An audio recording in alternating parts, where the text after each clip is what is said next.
Rumors are swirling here at Queen's Park that Doug Ford is about to shuffle his cabinet, possibly as early as tomorrow.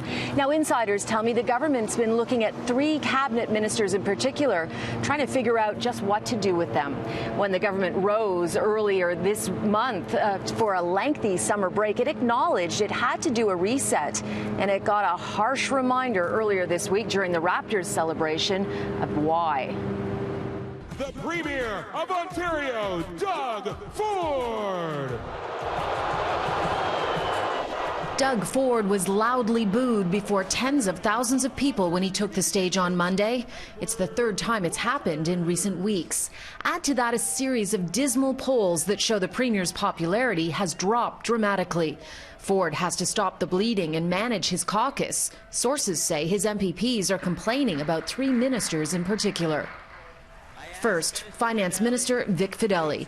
His budget rollout has been widely criticized as cut after cut emerged, from tree planting to childcare to public health. Sources with first-hand knowledge tell CityNews the Premier was unaware cuts to municipalities would be retroactive and was furious when he found out. After losing a very public battle with Toronto Mayor John Tory, Ford was forced to backtrack and pause the cuts. We've come up with a conclusion that we're going to work together.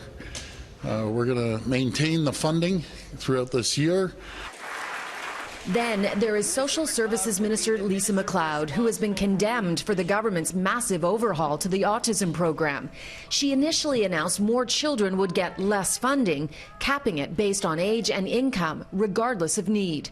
MacLeod was adamant the government would not budge. So I'll be very clear. This is the program. This is what's going to be implemented.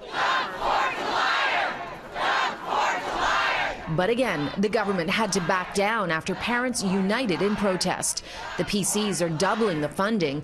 However, parents say the entire system has been thrown into chaos. Will this community ever be able to trust the minister in charge? No.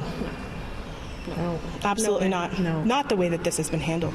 There is speculation MacLeod's ministry may be divided, with the autism file going to a different minister. Lisa Thompson becomes Minister of Education. The 3rd minister, Education Minister Lisa Thompson, who's been criticized for mixed messaging and being in over her head. We have given school boards $3 billion. $3 billion. A nasty battle is looming with teachers as their contracts expire in August, and the government may want a stronger minister at the helm. But the question is, if there is a cabinet shuffle, will it help a populist premier who doesn't seem to be popular?